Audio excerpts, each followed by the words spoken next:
हमारा क्या हो जाएगा, ये जो 2Vx वाला पर्सन है वो इस पे डिपेंड कर रहा है, यानी इस 2 ओम के अक्रॉस जितना वोल्टेज वेरी करेगा उतना ही ये पर्सन भी वेरी करेगा। ठीक है, ये क्लियर हो गया डिपेंडेंट एंड इंडिपेंडेंट सोर्सेस। फिर मैंने आपको बताया था प्रैक्टिकल और आइडल सोर्सेस भी होते हैं। तो प्रैक्टिकल सोर्सेस क्या होते हैं, जैसे कि जितने भी हम अ, उनका इंटरनल रेजिस्टेंस क्या होता है हमारा, इनफिनाइट होता है अगर हमारा आइडल है। ठीक है, ये चीज मैंने आपको लिखाई थी, इसको नोट डाउन कर लीजिएगा। मैम एक बार लास्ट वाला रिपीट कर दीजिए। ओके, जैसे कि हमारे दो टाइप के सोर्सेज होते हैं हमारे, एक हमारा अमीटर होता है जिससे हम करंट मेजरमेंट करते हैं, दूसरा हमारा वोल्ट मीटर होता है। तो जो आइडल अमीटर होता है उसका इंटरनल रेजिस्टेंस होता है R is equal to ammeter, और अगर in the case of ideal voltmeter उस केस में आर हमारा जो होगा इन्फिनिटी होगा। R is equal to zero होने से क्या होगा, सी अगर हमारा कोई करंट सोर्स है, ठीक है, इसका जो इंटरनल रेजिस्टेंस अगर जीरो हो जाएगा, दैट मीन्स उसमें लॉसेस क्या हो जा रहे हैं हमारे, जीरो हो जा रहे हैं, यानी मैक्सिमम करंट, यानी फॉर एग्जांपल हमारी 2 एम्पियर करंट ये फ्लो कर रही है, तो अगर हमारे इंटरनल, बिकॉज क्योंकि हम कोई भी इक्विपमेंट डिजाइन करते हैं उसमें कुछ वायर का रेजिस्टेंस होता ही होता है, उसकी वजह से क्या होता है कुछ लॉसेस क्रिएट होते हैं। तो अगर मैंने 2 एम्पियर उसमें लगा दिया है तो कुछ इंटरनल लॉसेस होते हैं, उसकी वजह से थोड़ा सा कम मिलता है, लाइक 1.9 आपको प्रोवाइड हो जाएगा। इसमें क्या होगा, इंटरनल रेजिस्टेंस हमने क्या कर दिया, जीरो कर दिया, जिसकी वजह से हमारी क्या होगी, मैक्सिमम करंट फ्लो होगी एमीटर के क्रॉस। ठीक है, अब वोल्ट मीटर में क्या होता है, वोल्ट मीटर में क्या होता है, हमको करंट तो फ्लो नहीं कराने, हमको वोल्टेज मेंटेन करना है उस वोल्ट मीटर के अक्रॉस। तो उस केस में क्या होता है, अगर हम रेजिस्टेंस को इन्फिनिटी कर देंगे, यानी कि इन्फिनिटी मतलब वहां पे कोई करंट पास होगी ही नहीं, राइट ना। तो वहां पे क्या होता है, वोल्ट मीटर के केस में आर हमारा इन्फिनिटी हो जाता है कि करंट उसमें फ्लो ही नहीं कर सके। फिर इंटरनल इंटरनल रेजिस्टेंस जो होता है वो हमारा इन्फिनिटी होता है, वोल्ट मीटर का इंटरनल रेजिस्टेंस हमारा इन्फिनिटी होता है। I am not talking about the circuit resistance, I am talking about the internal resistance of voltmeter, and similarly for internal resistance of ammeter, correct ना।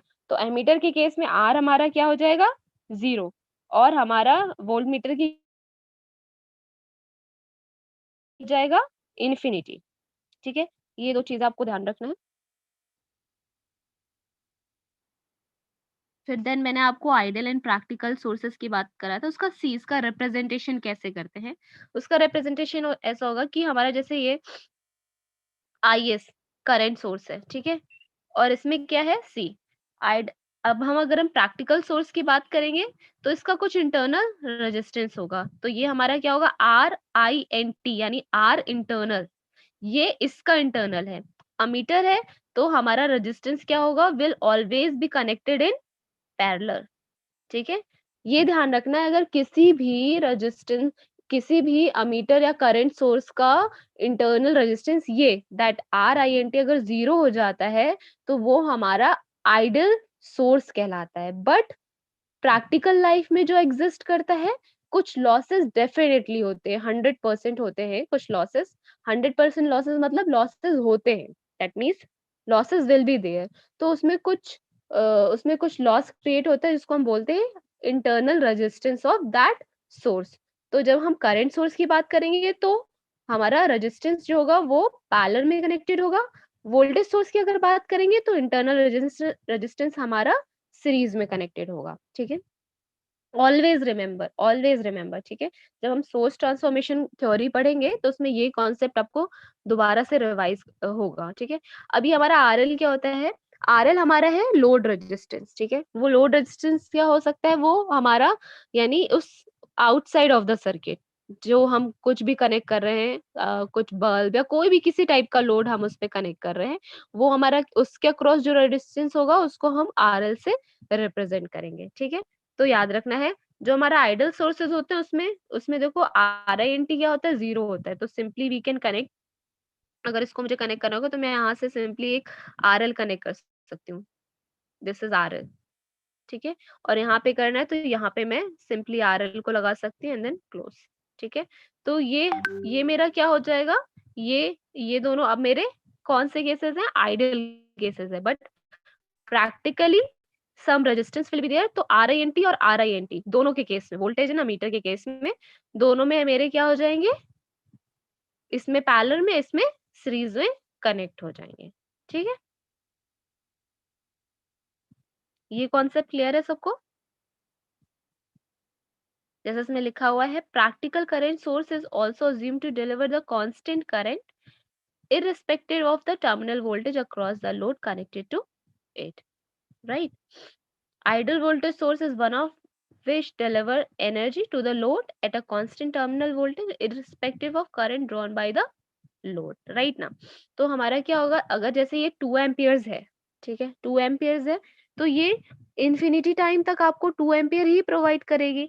अगर यहाँ पे हम कोई आरएल कनेक्ट कर देते हैं इसके अक्रॉस अगर हम आरएल कनेक्ट कर देते हैं जिसका वैल्यू कुछ 1 है, 1 है, देन इसके बाद मैंने इसको 2 कर दिया, इसके बाद मैंने 3 कर दिया, तो मैं आरएल का वैल्यू चाहे जितना बढ़ा दूं, बट ये पर्सन जो यहाँ पे बैठा है वो 2 एम्पियर्स ही प्रोवाइड करेगा ऑल ओवर द टाइम। ठीक है, तो ये ध्यान रखना है कि ये इस पे इंडिपेंडेंट है, लोड से इंडिपेंडेंट है, ये वैल्यू हमेशा 2 एम्पेयर्स। जैसे कि आप अगर मैं रिमोट सेल का बात करूं, रिमोट में तो उसमें हम एक बैटरी यूज करते हैं, देखा ही होगा, छोटा छोटा बैटरीज होता होगा, तो बोलते हैं 2 एम्पेयर्स का बैटरी है, या इतने एम्पेयर का, कितना भी एम्पेयर हो सकता है, उतने एम्पेयर का बैटरीज है। तो वो उस पे क्या होता है कि वो 2 एम्पियर्स अगर बैटरी लगा रहे हैं तो वो आपको ऑल ओवर द टाइम आपको 2 एम्पियर ही प्रोवाइड करेगा। ठीक है, चाहे वो बड़ा सेल लगा दे, चाहे वो छोटा सेल लगा दे, या तो बड़ा रिमोट लगा दे जिसमें लोड हम इंक्रीज कर दे या डिक्रीज कर दे, बट वो इंडिपेंडेंट होगा सोर्स से, वो all over the time constant. यानी कि अगर मैं बात करूं तो डीसी की बात कर रही हूँ तो कॉन्स्टेंटली, अगर 2 वोल्ट है तो इन्फिनिटी टाइम तक वो आपको 2 वोल्ट ही प्रोवाइड करेगा। Similarly for the voltage source, यानी दोनों ही सोर्सेस लोड से इंडिपेंडेंट होते हैं, लोड डिपेंडेंट नहीं होंगे। ठीक है, क्लियर है? ये कॉन्सेप्ट सबको क्लियर है? ये कॉन्सेप्ट सबको क्लियर है? Yes ma'am. Yes, yes yes, ma'am. ma'am.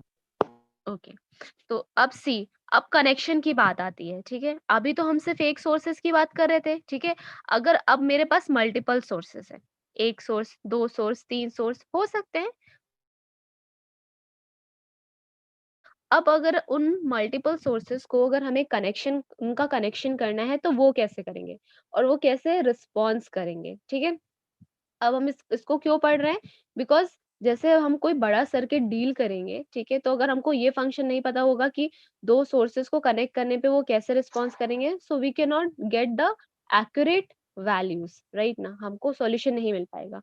तो इसमें क्या है, सी अगर हम अब बात कर रहे हैं 2 आइडल वोल्टेज सोर्सेज़ की बात कर रहे हैं, ठीक है? तो जैसे यहाँ पे दिख रहा है, एक V1 है और दूसरा V2 है, ठीक है? 2 सोर्सेज़ हैं, अगर 2 voltage sources, see ideal voltage source है तो इसमें देखो इंटरनल रेजिस्टेंस है, RINT है? No ma'am. नहीं है, because this is a ideal voltage source. तो जब हम आइडल वोल्टेज सोर्स की बात करेंगे तो internal resistance will be 0, R is equal to 0 volt meter में, ठीक है? तो अब इसमें क्या है, इंटरनल रेजिस्टेंस हमारा 0 हो गया, तो यहाँ पे ये दैट V1 एंड V2 है, अब इसको कनेक्ट करना है, ठीक है? तो सी, अब ये हमारा क्या है, प्लस, और ये हमारा क्या है, माइनस से कनेक्टेड है, ठीक है? तो जब सीरीज में कनेक्टेड होंगे, ऑलवेज रिमेंबर, जब सीरीज में कनेक्टेड होंगे तो V जो हमारा हो जाएगा, V will be equal to this V1 and plus V2, right? यानी इन दोनों का समेशन हो जाएगा, जो हमारा V होगा, ये V जो होगा, V will be equal to V1 plus V2, right?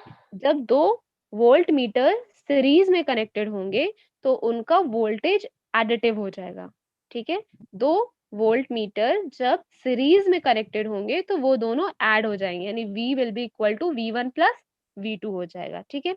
अब अगर मैं आइडल की बात करूं, आइडल में क्या होगा, हमारा इंटरनल रेजिस्टेंस होगा, R1 एंड R2 होगा, और ये सेम सिमिलरली क्योंकि सीरीज में कनेक्टेड है तो हमारा क्या हो जाएगा, V will be equal to V1 plus V2 and R will be equal to R1 plus R2, ठीक है? तो ऑलवेज रिमेंबर, जब सीरीज में कनेक्टेड होंगे तो एडिटिव हो जाएंगे ये दोनों, ठीक है। अगर हम बात करेंगे पैरेलल की, तो पैरेलल में देखो क्या होता है, सी यहाँ पे वोल्टेज क्या है, यहाँ पे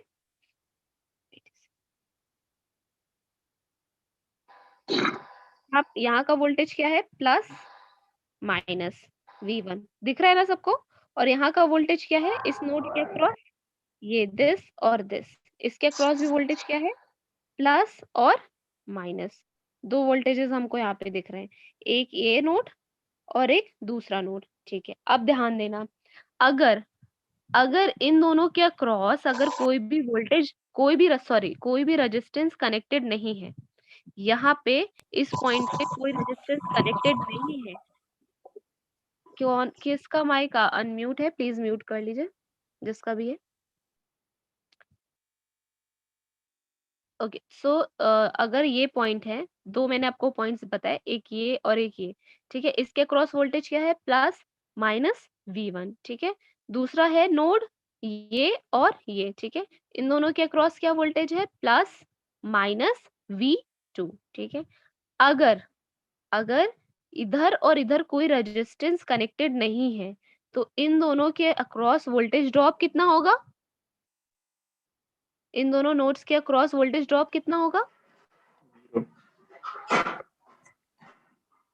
V2 माइनस गलत। मैंने क्या बोला, वन रेजिस्टेंस अपॉन नहीं, वन प्लस मैम 0 होगा। ड्रॉप वहां पे क्रिएट होगा। सी ड्रॉप हमारा कब क्रिएट होता है, ड्रॉप हमारा सिर्फ वहां पे अगर कोई रेजिस्टेंस लगा होता है तभी तो ड्रॉप क्रिएट होता है, राइट ना। तो मैंने ये पूछा ना कि इन दोनों नोड के अक्रॉस अगर आर नहीं है तो क्या ड्रॉप होगा वहां पे, नो मैम। No ma'am. नहीं, No, ma'am. ड्रॉप नहीं हो क्योंकि रेजिस्टेंस ही नहीं है, कोई लॉस नहीं होगा। तो जो इस नोड का वोल्टेज होगा वो भी सेम इस नोड का वोल्टेज होगा। ये चीज समझ में आ रही है, सी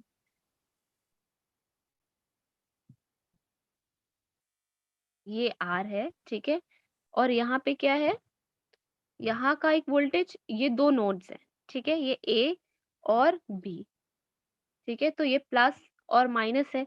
तो अब आर अगर यहाँ पे कनेक्टेड है तो इसके अक्रॉस ड्रॉप होगा, डेफिनेटली होगा क्योंकि रेजिस्टेंस है, रेजिस्टेंस विल क्रिएट ड्रॉप, यहाँ पे ड्रॉप क्रिएट हो जाएगा जस्ट बिकॉज ऑफ आर, ठीक है। अगर सिंपल मैं एक वायर ही क्रिएट कर दूं,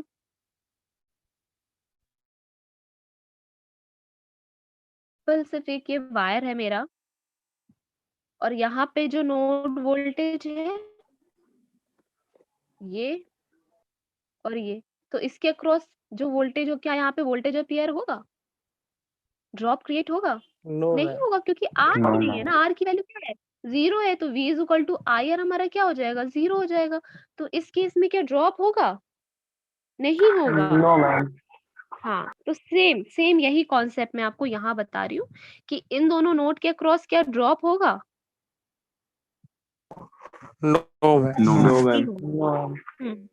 तो जो V का जो वैल्यू होगा मेरा वो क्या हो जाएगा, V equal to V1. Zero V का वैल्यू क्या हो V1, जाएगा, zero V1 is equal to V, है ना, यानी क्या हो जाएगा, V is equal to V1 is equal to V2, right ना। तो यहाँ पे जो वोल्टेज अपीयर होगा, यहाँ पे जो वोल्टेज होगा और यहाँ पे वोल्टेज जो होगा वो सारा सेम होगा, सेम हो अनटिल अनलेस यहाँ पे कोई ड्रॉप क्रिएट ना हो रहा हो, ठीक है। अगर यहाँ पे आर लग जाएगा तो डेफिनेटली हमारा ड्रॉप क्रिएट होगा, उस केस में हमारे V1 और V2 इक्वल नहीं होंगे। हमेशा सर्किट सॉल्व करने के टाइम पे ये चीज हमेशा ध्यान रखनी है, ठीक है।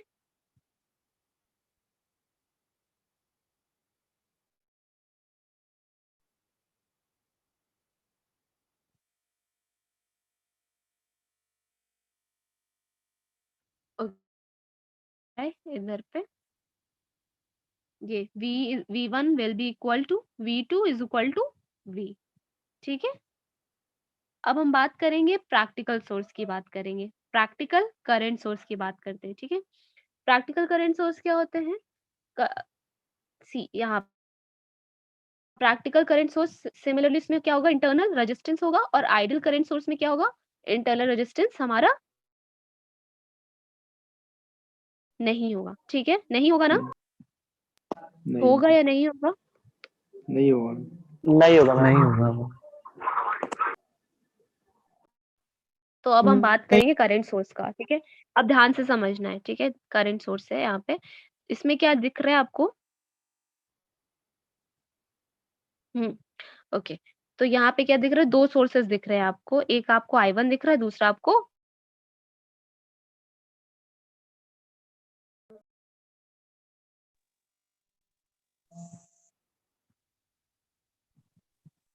I1 का वैल्यू मेरा 1 है, और सॉरी दोनों का वैल्यू, सॉरी I1 का वैल्यू 2, कुछ भी रख सकते हैं। I1 का वैल्यू मैंने 2 रख दिया और I2 का वैल्यू मैंने 1 एम्पियर रख दिया। ठीक है, तो अब इसमें क्या करना है, इन दोनों, ये दोनों कैसे बिहेव करेंगे, तो करंट मेरी कैसे फ्लो होगी, इस डायरेक्शन में फ्लो हो रही है ना, एरो का डायरेक्शन दिख रहा है आपको Yes, ma'am. दोनों में, इसमें और इसमें करंट अपवर्ड फ्लो हो रही है ना, यस मैम। यस है ना, है ना? तो इस केस में क्या होगा, इस केस में हमारा ये होगा कि ये जो करंट है, ये फॉर एग्जांपल मैंने इसको यहाँ से कनेक्ट कर दिया है। ठीक है, ओके, मैम मैंने इसको आरएल मैम से कनेक्ट कर दिया। मैम एमीटर, दोनों एमीटर में सीरीज में अलग अलग दिखाएंगे क्या वैल्यू में? Let me complete this topic, फिर मैं आपको एक्सप्लेन करती हूँ। ठीक है, अब इस केस में क्या होगा, करंट का डायरेक्शन मैंने I1 I2 देख लिया। ठीक है, इसको मैंने आरएल से कनेक्ट कर लिया, तो जो करंट फ्लो होगी वो मेरी इस डायरेक्शन में फ्लो होगी, है ना? बट इसमें क्या होता है, इस केस में जो I1 होगी, क्योंकि दोनों सीरीज में कनेक्टेड है, तो जो I1 होगी, जो I1 equal to I2 plus I1 is equal to I2 is equal to I होगी, यानी ये दोनों जो वैल्यू होंगी विल ऑलवेज बी सेम। यानी इस पूरे सर्किट में जो करंट फ्लो होगी, या ये इक्वल टू ये इज इक्वल टू जो मेन करंट होगी हमारी, वो आई के इक्वल होगी। फॉर एग्जांपल यहाँ पे लोड आई वैल्यू यहाँ पे फ्लो हो रही है, तो इसकी जो वैल्यू होगी मस्ट बी इक्वल टू 1, और ये 2 भी हो सकती है, 3 भी हो सकती है, but will be same, will be same. तो हमारी जो आई की वैल्यू होगी वो इसके और इसके इक्वल की होगी, अगर ये सीरीज में कनेक्टेड हैं तो। वोल्टेज सोर्स में सीरीज में कनेक्टेड थे तो क्या क्या हो रहा था, ऐड हो जा रहा था मैम। ऐड हो जा रहा था, और पैरेलल में कनेक्टेड थे तो क्या हो जा रहा था, Multiply. सेम इक्वल हो रहा था हाँ मैम। इक्वल हो जा रहा था। मल्टीप्लाई कौन बोल रहा है, मल्टीप्लाई कैसे हो रहा है, कौन बोल रहा है मल्टीप्लाई हो रहा है? अब करंट सोर्स में क्या हो रहा है, सीरीज में कनेक्टेड होने पे इक्वल हो रहा है। इक्वल Equal हो जाता है. बस। तो अब इसमें पैरेलल में कनेक्टेड होने पे क्या होगा, ऐड ऐड होगा। तो सी हमारा जो पैरेलल का है, ये देखिए पैरेलल में जो कनेक्ट होंगे I1 और I2, आइडियल केस में क्या हो जाएगा, I will be equal to I1 plus I2। ठीक है, अगर यहाँ पे R कनेक्टेड नहीं है, ऑलवेज रिमेम्बर, अगर यहाँ पे R कनेक्टेड हो जाएगा तो ये इक्वेशन फेल हो जाएगी। ठीक है, ये सिर्फ इस केस में है जब यहाँ पे इन दोनों नोड के अक्रॉस कोई ड्रॉप नहीं है। ठीक है, तो ये चीज ध्यान रखना है सर्किट सॉल्व करने के टाइम पे, अगर यहाँ पे आर कनेक्टेड है तो आप इन दोनों को ऐड नहीं कर सकते हैं। ठीक है, ये कॉन्सेप्ट क्लियर है सबको? Yes ma'am. Yes ma'am. Yes ma'am. Okay, अगर अब ये कॉन्सेप्ट आपको क्लियर है तो आपको ये सोर्स ट्रांसफॉर्मेशन बहुत इजीली समझ में आ जाएगा। ठीक है, सोर्स ट्रांसफॉर्मेशन में क्या होता है, अब हम सोर्स ट्रांसफॉर्मेशन क्यों कर रहे हैं, ये थ्योरी हमारे पास क्यों आई। ठीक है, तो इसमें लिखा हुआ है a current source or a voltage source drive current through its load resistance and magnitude of current depends upon the value of the load resistance। ठीक है, सोर्स ट्रांसफॉर्मेशन यानी हम क्या कर रहे हैं, सोर्स को ट्रांसफॉर्म कर रहे हैं। ठीक है, जैसे हमारे पास एक कोई कॉम्प्लेक्स सर्किट है, मैं यहाँ पे ड्रॉ कर देती हूँ कोई भी एक कॉम्प्लेक्स सर्किट यहाँ पे।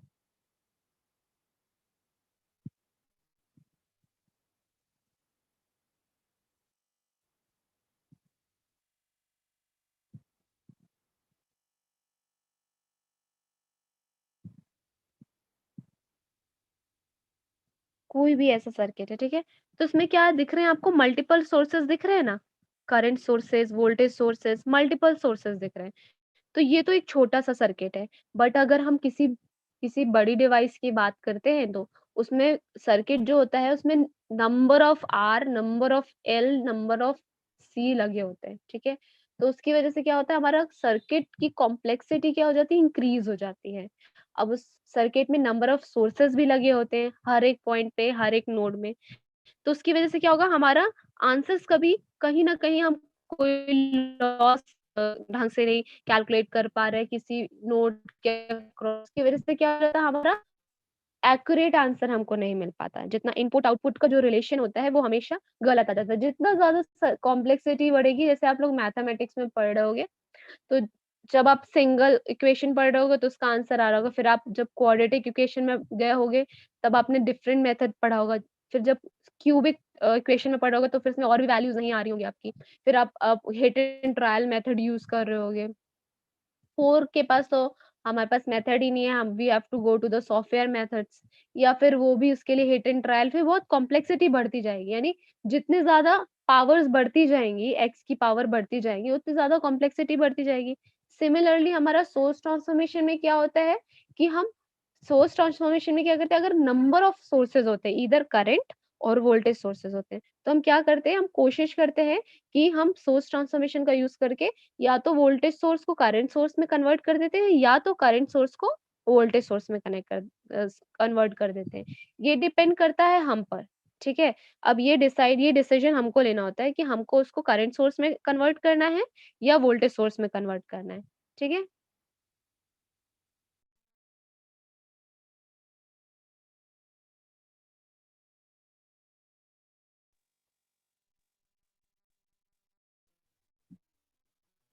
तो सी यहाँ पे क्या है, जैसे इसमें सोर्स ट्रांसफॉर्मेशन का मेथड क्या होता है, ठीक है? तो जैसे कि मैंने भी आपको बताया ना कि करंट सोर्स का जो रिप्रेजेंटेशन होता है, current source in parallel with resistance, ठीक है? ये चीज़ ध्यान रखना है। और वोल्टेज सोर्स का रिप्रेजेंटेशन क्या होता है? Voltage source in series with resistance, ठीक है? अगर ऐसा आपको सर्किट में दिख रहा है, तभी you can change the source in respective source. या तो वोल्टेज को करंट में, या तो करंट को वोल्टेज में कन्वर्ट करने का ये मेथड होता है, ठीक है? अब जैसे कि मैं आपको एक सर्किट ड्रॉ करके दिखाती हूँ। ध्यान से समझिएगा, ठीक है?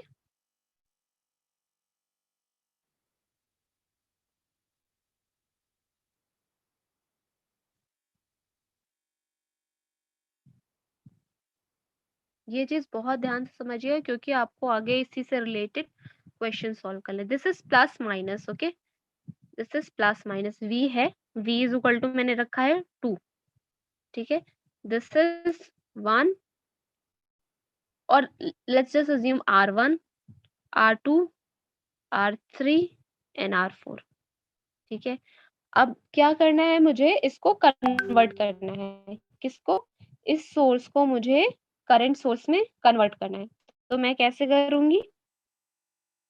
करंट सोर्स को कन्वर्ट करना है तो इसके लिए करंट सोर्स यानी I की वैल्यू मुझे पता होना चाहिए, है ना? करंट सोर्स हमारा कैसा होता है? ऐसा होता है, ठीक है? तो इसके लिए मुझे I की वैल्यू पता होना चाहिए। तो I इज़ इक्वल टू क्या हो जाएगा? V is equal to IR से I की वैल्यू क्या हो जाएगी?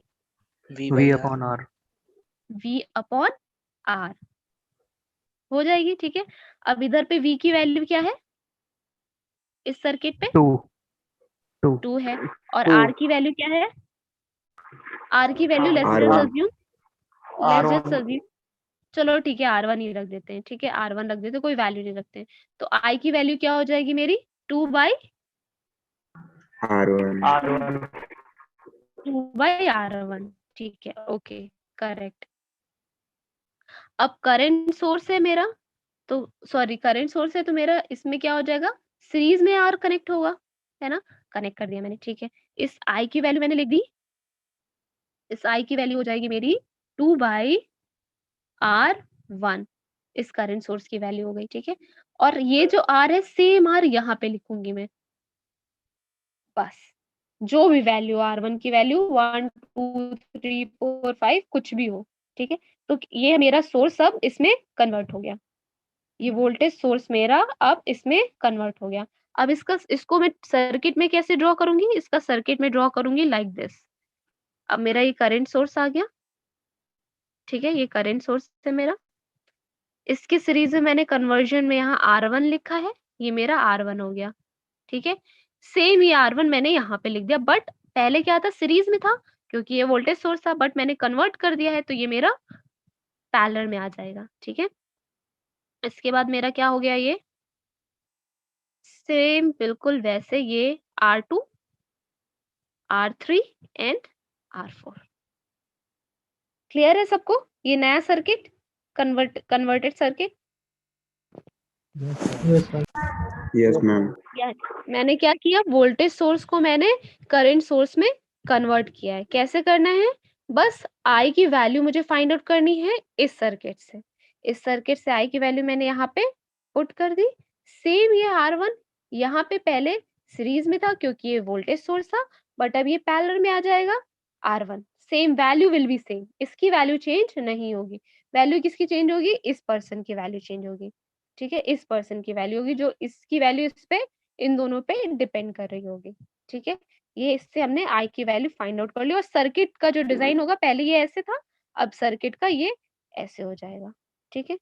अब देखो इसको हम सर्किट को सॉल्व कर सकते हैं। इस पूरे R को हमने कैलकुलेट कर लिया, सीरीज में इसके साथ ये पैरेलल में, इसके साथ ये पैरेलल में, सॉल्व कर लिया। अब हम बात करेंगे किस ट्रांसफॉर्म करने के लिए, ठीक है। कैसे करेंगे, किसी कोई बता सकता है मुझे?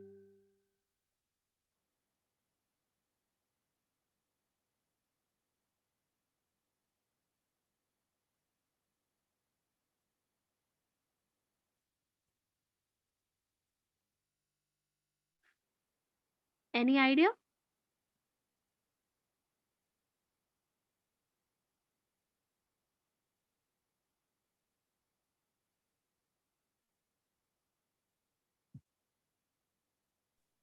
मैम आर को सीरीज में लगा मैम फर्स्ट मतलब सीरीज वाले को ऐड करेंगे फिर पैरेलल वाले को।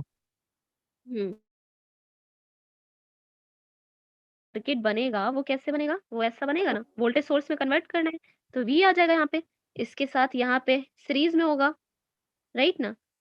तो यहाँ पे मैंने लिख दिया प्लस माइनस वोल्टेज, क्योंकि करंट का डायरेक्शन इस डायरेक्शन में है ना, अपवर्ड, तो प्लस माइनस हो जाएगा। अब V का वैल्यू क्या हो जाएगा, V की वैल्यू क्या होगी यहाँ पे, V is equal to I R I I into I R R R1 R1 I into R1, R1 होगा ना इसका value, V is equal to I R1। और यहाँ पे क्या लिखूंगी मैं, आई R2 Y I R2, ये R का वैल्यू I R2 वोल्टेज हो गया ना, R1 ही होगा। R1 होगा, हाँ यहाँ पे R1 होगा। ये वैल्यू चेंज नहीं होना है, राइट ना। ये जैसे करंट सोर्स में नहीं चेंज हो रहा था, वैसे यहाँ पे भी नहीं चेंज होगा। ये सेम वैल्यू यहाँ पे ही लिखी जाएगी, बस इसकी वैल्यू क्या होगी, इस पे इसके अकॉर्डिंगली चेंज हो जाएगी। यानी कि इस V की वैल्यू हो जाएगी मेरी ये I R1, क्योंकि इसके साथ पैरेलल में है। सी अगर करंट सोर्स के साथ सीरीज में अगर ये कनेक्टेड है, फॉर एग्जाम्पल अगर ये ब्रांच नहीं दी हुई है, तब आप कन्वर्ट नहीं कर सकते हो, तब आप कन्वर्ट नहीं कर सकते हो, ये ध्यान रखना है। उस कन्वर्जन के लिए इसके साथ सीरीज में यहाँ पे एक R कनेक्ट होना जरूरी है। इस केस में यू कैन रिमेंबर, इस केस में you can not convert. Similarly in the voltage case में, अगर वोल्टेज में यहाँ पे पैरेलल में R है तो you can not convert. Conversion के लिए V के साथ R series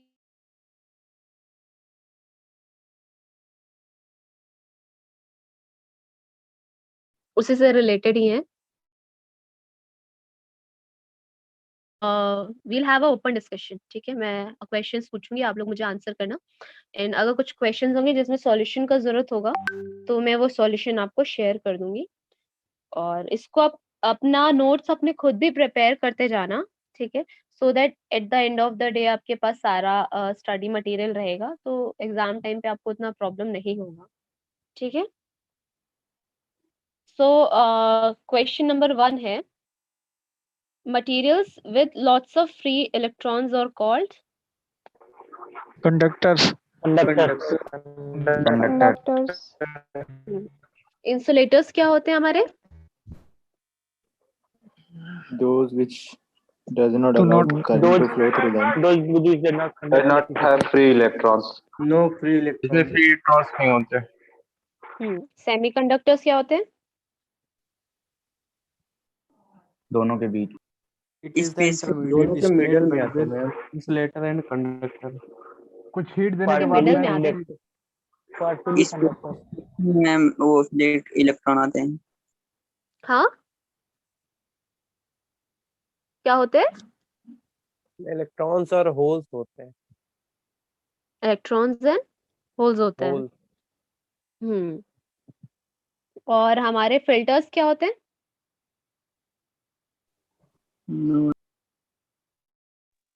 no idea about this. Simply हमारे फिल्टर्स क्या होते हैं? फिल्टर्स हमारे फिल्टर से ही समझ में आ रहा होगा। जैसे घर पे आप वाटर फिल्टर करते हो तो क्या करते हो? कुछ स्पेसिफिक चीजों को फिल्टर्स करते हो ना आप, है ना? Yes, ma'am. Filter electrical filters भी होते हैं, इलेक्ट्रॉनिक फिल्टर्स भी होते हैं, जो क्या करते हैं स्पेसिफिक चीजें, यानी जो हमारे मतलब जो अनवांटेड चीजें होती हैं उसको हम फिल्टर आउट कर देते हैं। बट क्वेश्चन क्या है? Material with lots of free electrons are called the conductor. Conductor में सबसे ज्यादा फ्री इलेक्ट्रॉन्स होते हैं हमारे पास, ठीक है। सेकंड क्वेश्चन क्या है? What happens, sorry, an active device is one which. Active device क्या होगी हमारी?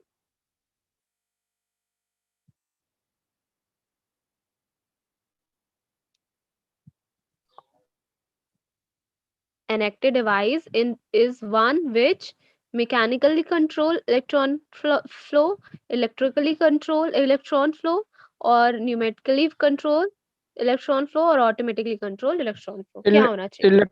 Electrically control electron flow. Right ना, दो टाइप के डिवाइसेस होते हैं हमारे पास, एक्टिव एंड पैसिव। मैकेनिकली हम कंट्रोल नहीं कर सकते हैं, इलेक्ट्रिकल कंट्रोल कर सकते हैं, राइट ना। एक्टिव डिवाइसेस को हम इलेक्ट्रिकली कंट्रोल कर सकते हैं, न्यूमेटिकली यानी प्रेशर के थ्रू भी नहीं, मैकेनिकल के थ्रू भी नहीं, और ऑटोमेटिक कंट्रोल भी नहीं। हम जिसमें इलेक्ट्रॉन का कंट्रोल कर सकते हैं इलेक्ट्रिकली ओनली, ठीक है। So option B will be correct, electrically control the electron flow, ठीक है। Okay, what happens to voltage when current is zero? Voltage is also zero. Voltage is Also zero. Also zero. Deflection voltage zero. तो जब किसी भी circuit में हमारा V 0 है तो वहां पे हमारी करंट फ्लो नहीं होगी। करंट कहाँ पे फ्लो होती है? जहां पे हमको ड्रॉप होता है, राइट ना, मिनिमम ड्रॉप होता है, यानी अगर वायर के अक्रॉस भी हमारी करंट फ्लो रही है, अगर वहां पे वोल्टेज का डेफिनेशन क्या होता है? वोल्टेज का सिंपली डेफिनेशन क्या होता है? Work done per unit charge. Okay, and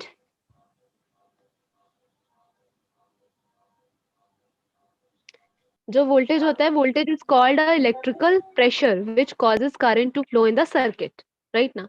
so it is called a electrical pressure. तो जब हमारे पास जब हमें जो मूव करना होता है तो हमको किसी प्रेशर का जरूरत होता है ना, कि हमको फाइन वन पॉइंट से दूसरे पॉइंट में जाना है, तो हमको एक प्रेशर का जरूरत होता है। तो सिमिलरली हमारा करंट को फ्लो करने के लिए we need a pressure that is called a voltage. So voltage is a electric pressure which allow to current to flow in one direction to another direction. तो अगर हमारा प्रेशर ही 0 हो जाएगा तो हमारा करंट क्या हो जाएगा? V0 हो जाएगा, तो आए हमारा 0. What are the materials used for the resistor? ऐसे कौन से Silicon. materials? Silicon, germanium. Germanium. Okay, and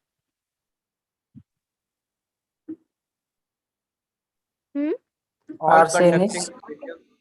Arsenic. Nichrome. बहुत सारे होते हैं, यू कैन गूगल। तो बेसिकली कौन से मटेरियल हम रजिस्टर के लिए यूज कर सकते हैं, this you have to know, okay. So many materials are there, you can google. What happens to voltage when current through a inductor is constant? Okay, शायद ये आंसर आप लोग नहीं बता पाओगे क्योंकि मुझे उससे पहले आपको आरएलसी कॉन्सेप्ट पढ़ाना पड़ेगा। Okay, you can just hold this question, but अगर आप लोग ये गेस कर सकते हैं, anyone can guess this answer? Ma'am zero होगा because E equal to L by dt। Correct. So इसमें क्वेश्चन में क्या कह रहा है? What happens to voltage when current through inductor is constant. So अगर हमारा जो V जो प्रोड्यूस होता है वो हमारा क्या होता है? L D I by D T होता है ना? तो ये D I by D T क्या रिप्रेजेंट करता है? D represent what? Differentiation, change, yes ma'am. Small change, right ना? एक स्मॉल चेंज रिप्रेजेंट करता है, यानी कि कुछ चेंज, आई हमारा क्या होना चाहिए? चेंज होता रहना चाहिए, है ना? तो जैसे कि हमको फॉर एग्जांपल आप लोगों ने पढ़ा होगा कि हमारा अगर ये ब्रिज है, इस ब्रिज की अगर हमको लेंथ मेजर करनी है, ठीक है, कि ये कितना है, तो हम क्या कर सकते हैं? हम इतने पार्ट को डिफरेंशिएट कर दें, राइट ना? इतने पार्ट, सॉरी, इसको अगर लेंथ मेजर करना क्योंकि बड़ा है तो हम उसको इंटीग्रेशन करेंगे।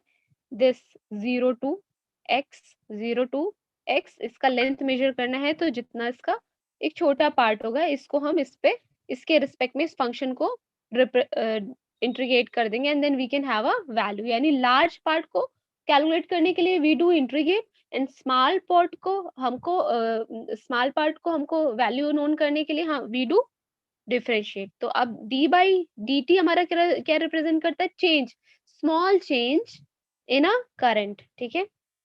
बट अगर हमारा इंडक्टर की क्वालिटी क्या होती है कि उसमें वोल्टेज तभी अपीयर होगा जब उसमें आई में चेंजेस होंगे, आई हमारा चेंज हो रहा होगा, स्मॉल चेंजेस हो रहे होंगे। बट अगर वो चेंजेस नहीं होंगे तो वहां पे वोल्टेज अपीयर नहीं होगा। तो what happens to voltage when current through inductor is constant? So there will be no current, there will be no voltage across the No inductor. voltage. Correct. Yes. Yes. Okay. So in any linear network, the element like RLC always, read all the options and then tell me.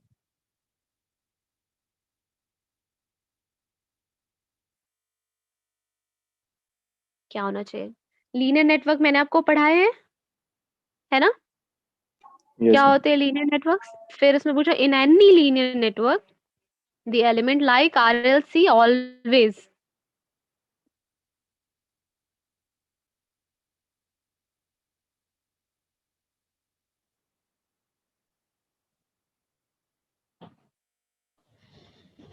Ma'am, change in voltage.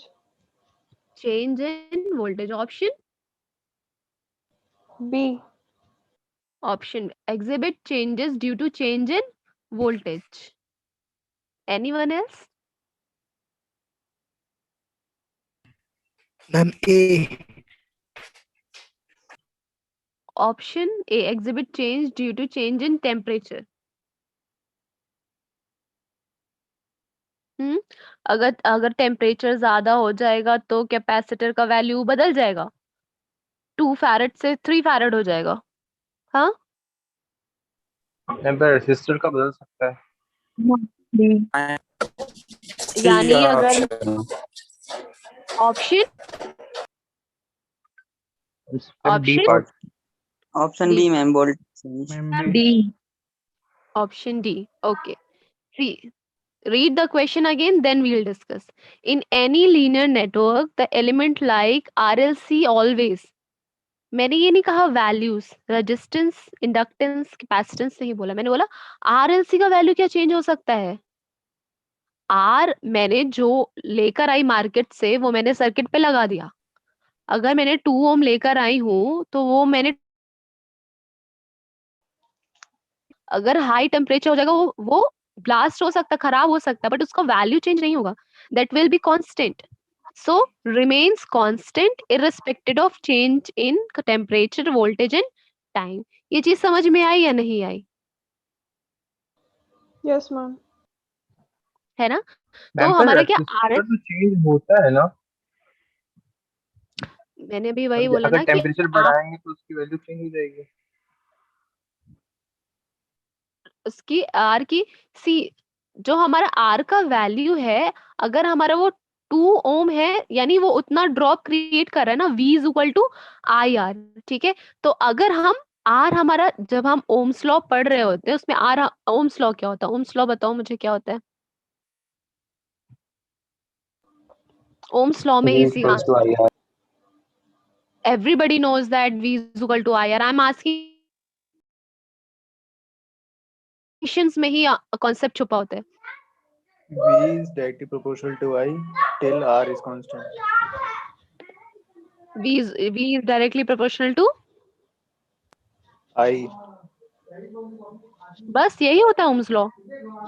Ma'am at At constant constant temperature temperature. At a constant Temperature and temperature. uniform cross section. At constant temperature.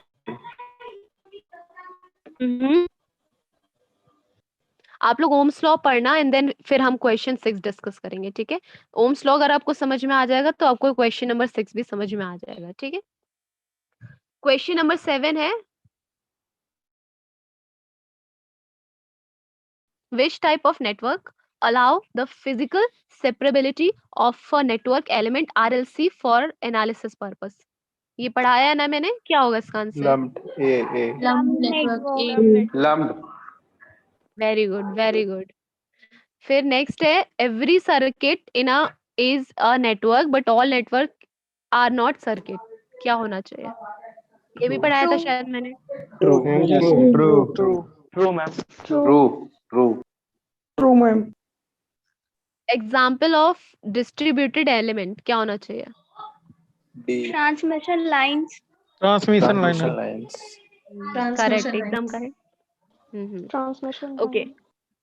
Question number 10, energy per unit charge. Voltage. Capacitor. Ma'am. Work क्या होना done per चाहिए? unit charge. Capacitor. Voltage, ma'am. Voltage. Anyone else? Power, ma'am. Voltage. Anyone else Power. Apart from voltage? Ma'am, power. Power. Power is not Power.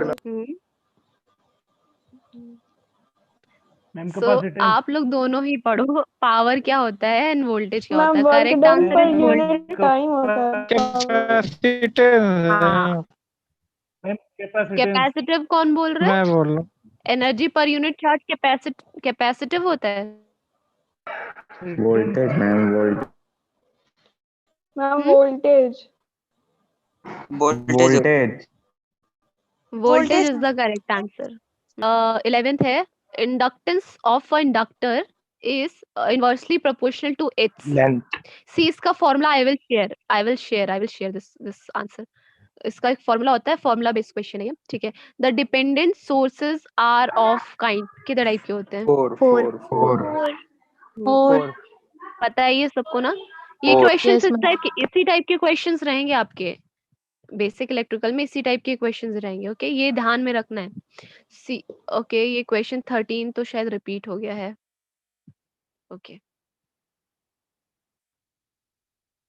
Okay, now let's just discuss tutorial.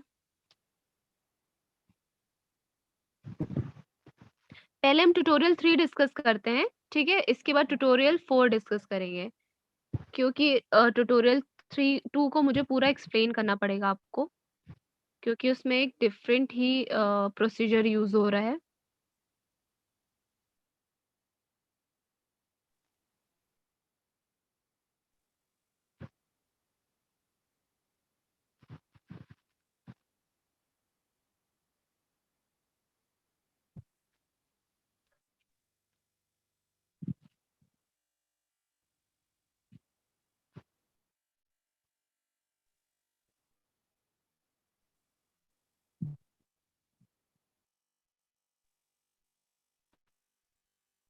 Okay fine, bill है अभी? Yes, ma'am. Yes, ma'am. हाँ okay. तो इसमें क्या दिख रहा है आपको? ग्राफ्स दिख रहे होंगे, मल्टीपल ग्राफ्स दिख रहे होंगे। इसमें क्या फाइंड आउट करना है आप लोगों को? डिफाइन एक्टिव पैसिव ये पढ़ा रखा है मैंने आपको, लीनियर नॉन लीनियर भी पढ़ा रखा है, यूनिलैटरल एंड बायलैटरल भी पढ़ा रखा है, करेक्ट ना? तो let's just discuss question number 1, क्या होना चाहिए? Linear. Linear. Linear. Linear ma'am. linear, क्यों लीनियर क्यों होना चाहिए? हम लीनियरली वैरी कर रहा है पहली बात। ठीक है, ओके ओके। और सेम इनपुट आउटपुट देगा मैम। सेम इनपुट आउटपुट देगा, हाँ करेक्ट, एकदम करेक्ट। और दूसरा मैम ग्राफिकली यूनिलेटरल होना स्ट्रेट चाहिए, लाइन। बायलैटरल? हाँ हाँ ओके, इसका आंसर करेक्ट है, लीनियर ही होगा। नेक्स्ट क्या होना चाहिए? लेटरल होना चाहिए या बायलैटरल? यूनी और बाय क्या होना चाहिए?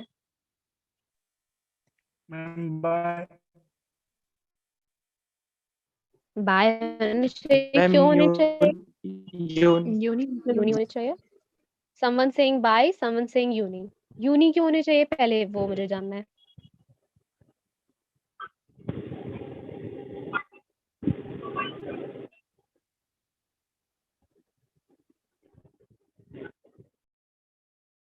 जिसने भी आंसर दिया वो अपने आंसर को स्पेसिफाई कर सकता है।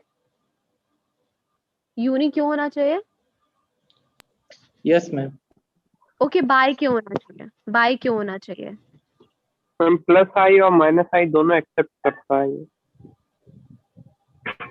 क्या होना चाहिए?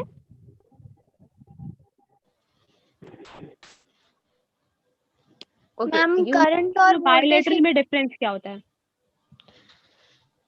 मैम यूनी में सेम रिलेशन नहीं होगा वी और आई के बीच में, दोनों प्लस माइनस डायरेक्शन की करंट के लिए, लेकिन बाई में डिफरेंट होगा, बाई में सेम होगा।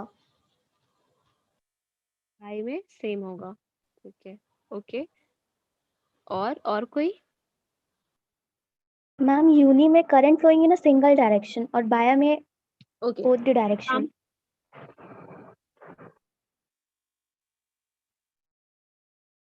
आपको एक्सप्लेन करती हूँ, ठीक है, इसके बाद फिर आप मैम लोग बाइलेटरल होना चाहिए। बायलैटरल होना चाहिए, ओके। देखते हैं। अब ये ग्राफ मुझे दिया हुआ है, इसको आइडेंटिफाई करना है मुझे कि ये एक्टिव पैसिव है, लीनियर नॉन लीनियर है या यूनी और बाय है, ठीक है।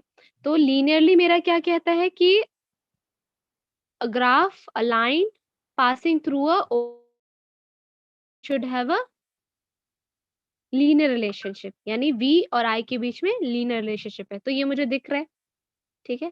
तो ये मुझे दिख रही है कि ये हमारा क्या हो जाएगा? लीनियर ग्राफ हो जाएगा, लीनियर एलिमेंट है कोई, ठीक है, लीनियर एलिमेंट रिप्रेजेंट कर रहा है।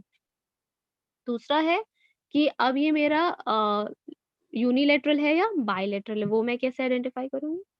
सी, अब यूनिलेटरल देखने के लिए अगर मैं इसको यहाँ पे करूँ, ये मेरी क्या हो जाएगी? प्लस आई, है ना, और ये मेरा क्या हो जाएगा? माइनस आई।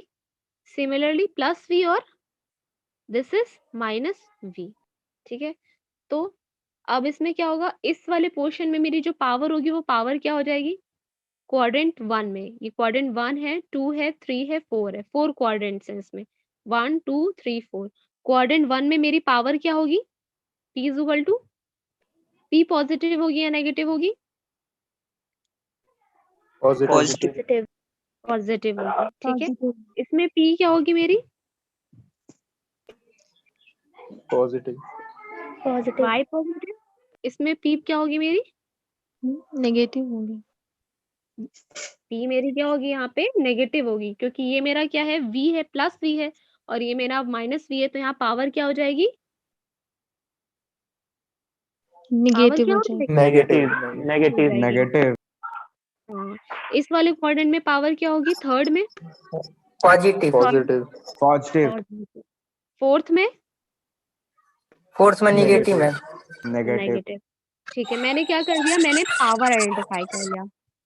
तो जो हमारा यूनी और बाई का डेफिनेशन होता है, that offers the same impedance even if the direction of current changes, ठीक है ओके। ये मेरी डेफिनेशन है। अब मैं देखूंगी इस डेफिनेशन के अकॉर्डिंग, इस पहले क्वाड्रेंट में मेरी करंट क्या है?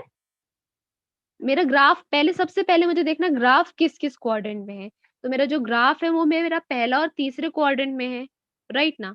अब मैं ग्राफ को आइडेंटिफाई कर लिया मैंने, मुझे डेफिनेशन देखनी है कि डेफिनेशन क्या कहती है। तो मेरी डेफिनेशन ये कहती है कि अगर करंट का डायरेक्शन चेंज हो रहा है तब भी मुझे, अगर वो एलिमेंट सेम इम्पीडेंस ऑफर कर रहा है तो वो मेरा क्या हो जाएगा, बाय हो जाएगा, बायलैटरल हो जाएगा। अगर सेम इम्पीडेंस ऑफर नहीं करेगा तो वो क्या हो जाएगा, मेरा यूनी हो जाएगा। तो Unilateral. मेरे रो में है, इसमें मेरा करंट का डायरेक्शन क्या है, आई क्या है मेरी, Positive. पॉजिटिव है।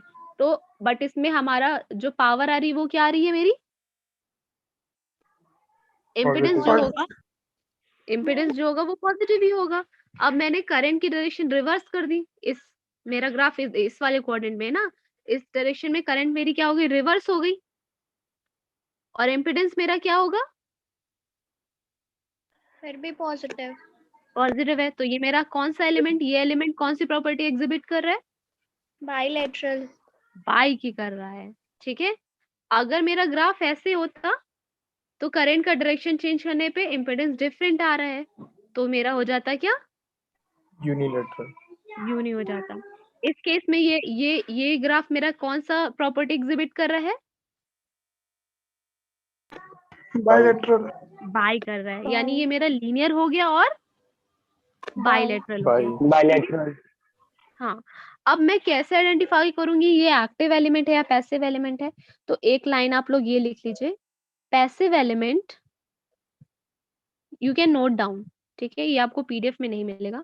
Passive element does not have negative slope, passive element does not have negative slope in its total characteristic, ध्यान रखना है, passive element does not have negative slope in its total characteristic, but active elements may and may not have positive and negative slope। ठीक है, तो passive element क्या active है, element वाला बता दीजिए फिर से। हाँ, passive element does not have negative slope in its total characteristic, total characteristic में वो कभी भी नेगेटिव स्लोप नहीं रखेंगे। ठीक है, but active elements may and may not have positive and negative slope. ठीक है, ओके मैम। पॉजिटिव और नेगेटिव दोनों ही हो सकते हैं और नहीं भी हो सकते हैं, बट जो पैसिव एलिमेंट्स हैं उनमें नेगेटिव स्लोप होगा ही नहीं। अब हम इस ग्राफ की बात करते हैं। ठीक है, इस ग्राफ में क्या है, इसमें हमको पावर क्या मिल रही है, Positive. पॉजिटिव। इसमें पावर क्या मिल रही है, Positive. पॉजिटिव। तो इस टोटल कैरेक्टरिस्टिक यानी ग्राफ मेरा तो दो ही कोऑर्डिनेट में, फर्स्ट एंड थर्ड कोऑर्डिनेट में, दोनों में ही मुझे पावर क्या मिल रही है, पॉजिटिव मिल रही है। तो ये मेरा एलिमेंट हो जाएगा passive because we are not getting the negative, right now. So here in both the coordinate power is positive, so this element will exhibit the passive element, this element will exhibit the passive element। तो ये हमारा पहला क्या, इसका answer क्या हो जाएगा, this will be passive, bilateral and And linear। linear. ठीक है, ये क्लियर है सबको। मैम पैसे पैसे हो गए, ये समझ नहीं आया। ठीक है, पैसिव एलिमेंट में बताया, passive element does not have negative slope in its total characteristic, total characteristic है यानी इसमें क्या हो कि जो ग्राफ जहां जहां पे भी मूव कर रहा है उस टोटल कैरेक्टरिस्टिक में अगर नेगेटिव स्लोप नहीं आ रहा है तो हमारा पैसिव एलिमेंट आ जाएगा, अगर नेगेटिव स्लोप आ रहा है तो वो हमारा एक्टिव एलिमेंट कंसीडर कर लिया जाएगा। तो मेरा ग्राफ फर्स्ट और थर्ड कोऑर्डिनेट में है, तो यहाँ पे मुझे नेगेटिव स्लोप नहीं मिल रहा है। ठीक है, तो ये मेरा एलिमेंट कौन सी प्रॉपर्टी एग्जिबिट करेगा, पैसिव एलिमेंट की प्रॉपर्टी एग्जिबिट करेगा।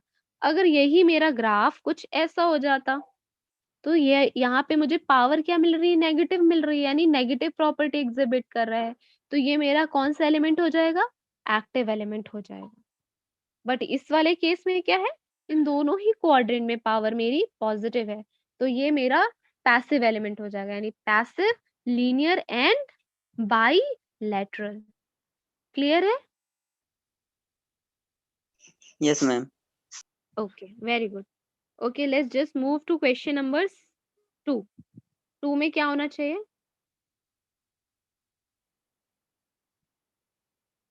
क्या होना चाहिए? पैसिव होगा। लीनियर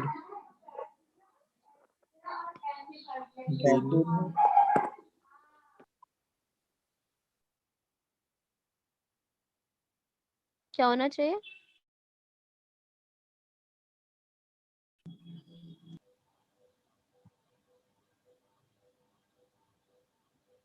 क्या होना चाहिए, एक्टिव या पैसिव? Passive ma'am. पैसिव होगा मैम।